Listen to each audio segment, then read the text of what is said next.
सतगुरु रूपी प्यारी साध संगत जी, प्यार और सत्कार से कहना धन निरंकार जी। सतगुरु माता जी का लख लख शुक्राना करते हैं। सच्चे पातशाह आप जी की कृपा से ही हमारा ये जीवन का सफ़र तय हो रहा है। जिस तरह ये आप जी की कृपा से जीवन का सफ़र तय हो रहा है, इसी तरह सच्चे पातशाह अंतिम श्वासों तक अपना मेहर भरा हाथ सभी के ऊपर रखना, सभी के ऊपर अपनी मेहर भरी नज़र रखना, यही हम आशीर्वाद आप जी से मांगते हैं। दासी सतगुरु माता जी की असीम कृपा से आप जी के चरणों में ये विचार एक महात्मा के हैं वो रखने जा रही है।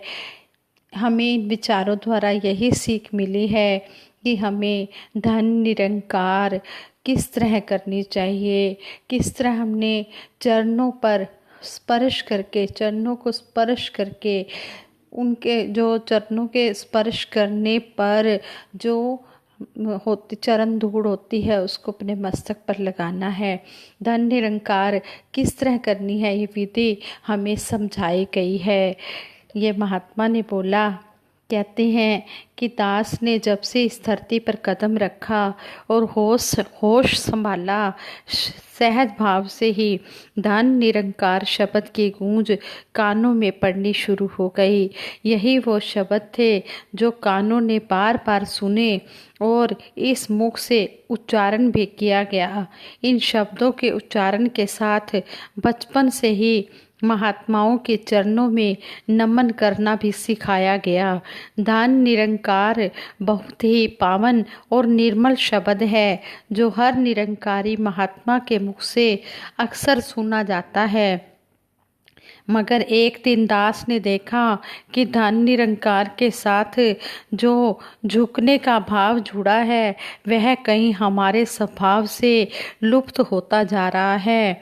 ये महात्मा ने कहा कि करीब 2 साल पहले दास अपने क्षेत्र के भवन में साप्ताहिक सत्संग के लिए प्रवेश करते करते रुक गया। जब सत्संग भवन के द्वार पर 2 बच्चों को धन निरंकार करते हुए देखा। दोनों नन्हे संतों ने, जिनकी उम्र लगभग 4-5 साल की रही होगी, धन निरंकार का उच्चारण करते हुए एक दूसरे के घुटनों को ही छूकर हाथ अपनी अपने छाती पर लगा लिए। वैसे तो यह नज़ारा हमें अक्सर ही देखने को मिलता है, पर उस दिन ना जाने क्यों कदम रुक गए और मैं यह सोचने पर मजबूर हो गया कि हमसे कहीं तो गलती हुई है, क्योंकि बच्चे तो वही करते हैं जो अपने आसपास देखते हैं। यह सब देखकर साथ ही इस घटना ने एक प्रेरणा भी दी कि देखा जाए तो सही प्रकार से धन निरंकार ना करने की इस समस्या की जड़ें कहाँ हैं। उस घटना के बाद आने वाले 2 वार्षिक संत समागमों में दास ने करीब से इस बात का अध्ययन किया और पंडालों में भी जाकर देखा कि कितने महात्मा धन निरंकार को सही विधि से करते हैं। सही विधि जो दास समझता है, सामने वाले महात्मा की चरण धूल को अपने मस्तक पर लगाना है। यह बात देखने से यह सिद्ध हो गया कि समस्या गंभीर है, क्योंकि झुकने की प्रवृत्ति खत्म होती जा रही है। साथ ही यह भी बात देखने को मिली कि अभी भी गांव देहात के भोले भाले महात्मा गुरु के हुक्म के अनुसार चरण स्पर्श करके चरण धूल को मस्तक पर लगाते हैं, सतगुरु की बात को मानते हैं। सतगुरु के चरणों में जो भोले बनकर आते हैं, सतगुरु के चरणों में वही टिक पाते हैं। फिर कहते हैं कि दास ने फिर भिन्न भिन्न महात्माओं से मिलकर धन निरंकार करने, इसके महत्व और इसकी विधि को पूरी तरह जानने की कोशिश की। कुछ महात्माओं से दास ने कुछ प्रश्न किए, जैसे धन निरंकार कैसे करनी चाहिए, चरण धूल को मस्तक पर ही क्यों लगाते हैं और सतगुरु ने हमें ऐसा आदेश क्यों दिया है। विशेषकर दास ने चरण धूल की विशेषता महत्ता पर ही क्वेश्चन किए। महात्माओं ने विस्तार से इन सब पर अपने अपने विचार व्यक्त किए।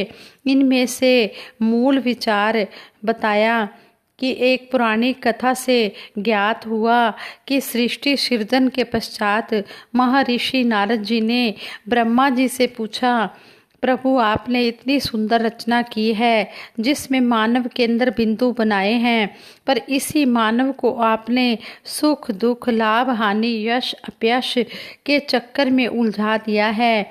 यह तो जीवन भर इस चक्रव्यूह में ही उलझा रहेगा, फिर आपकी भक्ति कैसे कर पाएंगे। तो ब्रह्मा जी ने उत्तर दिया, हे नारद, इसका एक बहुत ही आसान उपाय है। यदि मनुष्य किसी भी ब्रह्मवेत्ता के चरणों की धूल अपने मस्तक पर लगाता रहेगा तो सहज ही वह सारी आदियों व्याधियों से बचा रहेगा। नमस्कार चरणों पर ही करने का महात्माओं ने यह वैज्ञानिक कारण भी बताया कि आध्यात्मिक ऊर्जा मानव के पैरों से ही उत्सर्जित होती है।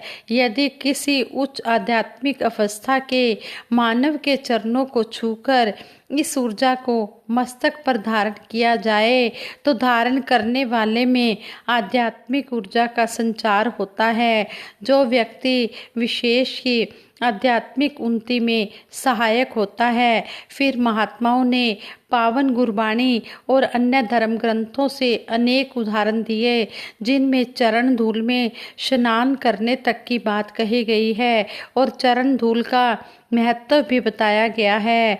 और संपूर्ण अवतार बाणी में शहनशाह बाबा अवतार सिंह जी महाराज ने भी कहा है, गुरसिख नूं जां गुरसिख मिलदे वेख के चा चढ़ जाते ने, एक दूजे के पैरां उत्ते न्यों न्यों शीश झुकाते ने।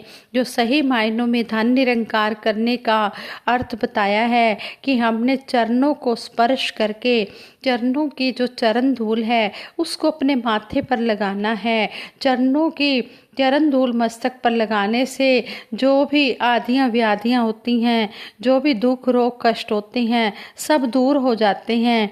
सच्चा पातशाह सुख ही सुख देता है। श्रद्धा प्यार से गुरु चरणों पर हरदम शीश झुकाना है। ये नहीं अगर हम ऊपर ऊपर से धन निरंकार कर रहे हैं, हमारा सिर तो झुका है, लेकिन अगर हमारा मन हृदय से नहीं झुका तो वो नमस्कार नहीं है, तो हम वो गुरु चरणों की धूल ले ही नहीं सकते।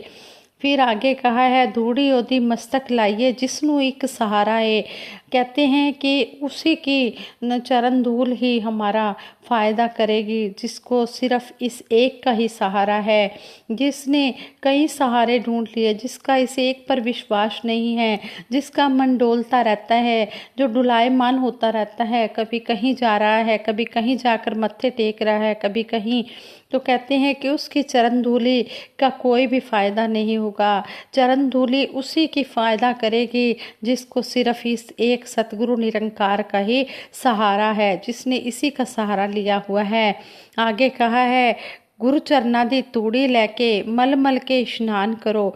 फिर कहते हैं कि जिसको इस एक परमपिता परमात्मा का सहारा है, उसकी चरण धूड़ी को हमने लेकर मल मल के स्नान का मतलब कि हमने श्रद्धा भाव रखना है, उसके ऊपर हमने श्रद्धा भाव रख के हमने उसको मानना है। फिर आगे कहा है, ऐदे भेद नु पाउना जेकर साधु दे चरना विच जा, उसकी चरण धूड़ विच रुल के हुज्जत शेखी कुल मिटा। फिर आगे कहा गया है, शहनशाह जी ने हमें समझाया है कि सतगुरु के चरणों में जाकर इस भेद को पाना है, इस परमपिता परमात्मा को पाकर फिर हमने चरण धूलि को मस्तक पर लगाकर अपने अभिमान को ख़त्म कर देना है। ये सच्चे पातशाह ने जो हमें कहा है कि हमने एक दूसरे के चरण स्पर्श करने हैं, चरणों को पूर्ण रूप से हमने हाथ लगाना है और उस चरण धूलि को अपने मस्तक पर लगाना है। सही मायने में वही धन निरंकार करने की सही विधि सतगुरु ने हमें बताई है। दासी ने एक पत्रिका में भी देखा है किसने सतगुरु बाबा हरदेव सिंह जी महाराज एक महात्मा के चरणों को पूरी तरह हाथ लगा रहे हैं, चरणों की चरण धूलि अपने मस्तक पर लगा रहे हैं। रूह महात्मा बाबा जी की लगा रहे हैं और बाबा जी उनकी लगा रहे हैं। यह सतगुरु हमें सारी सृष्टि का मालिक होकर हमें समझा रहा है कि धन निरंकार करने की सही विधि क्या है। अगर हम सही विधि अपना रहे हैं फिर तो सही मायने में हम धन निरंकार कर रहे हैं। और अगर हम सिर्फ घुटनों तक ही हाथ लगाकर हम धन निरंकार करने हैं तो वो हमारी धन निरंकार नहीं है। ये सच्चे पातशाह ने जो हमें समझाया है कि हमने एक दूसरे के चरण स्पर्श करने हैं, तो यहाँ पर हमें ये बताया गया है कि सभी समदृष्टि से देखें। कोई भी ऊंचा नहीं है, नीचा नहीं है, छोटा नहीं है, बड़ा नहीं है, अमीर नहीं है, गरीब नहीं है, क्योंकि सतगुरु ने सभी को ही एक जैसा ब्रह्म ज्ञान दिया है। सतगुरु की नज़र में सभी हैं बराबर, तो गुरसिक की नज़र में भी सभी एक बराबर हैं। जो सतगुरु की ये जो निरंकार की ये रचना है, ये सभी बराबर हैं, कोई भी छोटा बड़ा ऊंचा नीचा नहीं है। सतगुरु ने सबको एक जैसा ब्रह्म ज्ञान बख्शा है और सभी को ही शहंशाह बनाया है। फिर आगे कहा है कि ਉਹ कर सकता है याद खुदा दी जिसते गुरु दी रहमत है, धूड़ उन्हां दे चरना दी अवतार मेरे लिए नेमत है। कहते हैं कि इस परमपिता परमात्मा निरंकार को वही याद कर सकता है जिसके ऊपर सतगुरु की रहमत है, जिसके ऊपर सतगुरु खुश है। और कहा है कि उनके चरणों की जो चरण धूड़ है ये मेरे लिए अनमोल खजाना है। बंदा जेड़ा जाने तेनू, जेड़ा तेनू प्यार करे, अवतार चरण रज लैके ओदी हर कोई बेड़ा पार करे। फिर आगे कहा है कि जो इंसान सतगुरु निरंकार सतगुरु की शरण में आकर इस निरंकार को पा लेता है, फिर इसके साथ प्यार करता है, जो कहते हैं कि ऐसे संत महात्मा की चरण धूड़ी अपने मस्तक पर लगाकर बेड़ा पार हो सकता है। हम ऐसे संतों महात्माओं की चरण धूड़ी अपने मस्तक पर लगाकर अपना भव सागर से बेड़ा पार करें। संत चरण दी धूड़ी छोके मंगता भी हो जाता है शाह। कैसे संतों महात्माओं की चरण धूड़ी की कितनी बड़ी महत्ता बताई गई है कि जो संतों की चरण धूड़ी को दिल से अपने मस्तक पर लगाता है, अगर वो कोई भिखारी भी है तो वह भी शहंशाह बन जाता है। इतनी बड़ी महिमा बताई है। गुरु चरना दी तूड़ी पाके मन मैला धुल जाता है, फिर मन से सारी मैल खत्म हो जाती है, अहंकार खत्म हो जाता है, फिर सभी के लिए सत्कार और प्यार ही आ जाता है। चरण धूड़ नू मत्थे लाया हो जाता है निर्मल चीत, चरण धूड़ नू मत्थे लाया सारी दुनिया बनदी मीत, चरण धूड़ नू मत्थे लाया खुशियां दे विच होंदा वास, चरण धूड़ नू मत्थे लाया लैंदे गल चो जमदे फास, चरण धूड़ नू मत्थे लाया हरि दर्शन हो जाते ने, चरण धूड़ नू मत्थे लाया पाप पुण्य खो जाते ने, चरण धूड़ नू मत्थे लाया मुक जांदा ए आवन जान, चरण धूड़ नू मत्थे लाया जियां दी होंदे कल्याण। चरण धूड़ मस्तक ते लाइए जे कोई संत फकीर मिले, कहे अवतार बड़ा वड़ पागी जिसनू है अक्सीर मिले। कहे अवतार गुरु तो जिसने नाम प्याला पीता है, सात जना दी तूड़ी पर से जीवन दा लाहा लिता है। जिसनू पूरा सतगुर मिलिया निपट गया है उसका लेखा, चरण तूड़ मस्तक ते लाया बदल जाए मत्थे दी रेखा। जिसने बख्शे ने हथ सोने चरण गुरु दे परसन लई। ये सच्चे पातशाह ये निरंकार ने हमें ये हाथ जो बख्शे हैं ये संतों महापुरुषों के चरण स्पर्श करने के लिए हमें बख्शी हैं। जो भी कोई संत जना दी मत्थे तूड़ी लांदा है, कहे अवतार ओही नर जगते सगल पदार्थ पांदा है। यहाँ भी शहनशाह जी ने समझा दिया है कि जो संतों महापुरुषों की चरण धूड़ी अपने मस्तक पर लगा लेता है वो संसार के भी सारे पदार्थ पा लेता है, उसको किसी चीज़ की भी कोई कमी नहीं रहती। चरण धूड़ नू समझ महज खजाना, बाकी सब कुछ मट्टी है। चरण धूड़ जो है यही अनमोल खजाना है। सोने सोने चरण ने तेरे, इस सेवक नू तूड़ी दे। अपने रंग विच रंग लै मैनू, जो ना खुट्टे मूड़ी दे। गुरसिख सतगुरु निरंकार के आगे प्रार्थना करता है कि सच्चे पातशाह आप जी ने ये सोने सोने जो चरण दिए हैं, ये जो चरण दिए हैं, इन चरणों की हम धूड़ी को अपने मस्तक पर लगाएं। संतों महापुरुषों के सोने सोने जो चरण हैं, इनकी धूड़ी को अपने मस्तक पर लगाएं। और जो आप जी ने ये हमें अनमोल ये पूंजी दी है, ये जब हम इस रंग में रंग जाते हैं तो ये पूंजी जो है बढ़ती चली जाती है, ये घटती नहीं है। तेरी साजन ओट लई मैं, तू है मेहरबान मेरा। अवतार पवित्र चरण तोड़ विच, हुंदा रहे इशनान मेरा। हे सच्चे पातशाह, मैंने तेरी ओट ली है, तेरा सहारा लिया है, तू बड़ा ही मेहरबान है। इसी तरह शहनशाह बाबा अवतार सिंह जी महाराज ने कहा है कि हर गुरसिख जो है वो पवित्र चरण धूड़ के बीच में रहकर अपना स्नान करता रहे।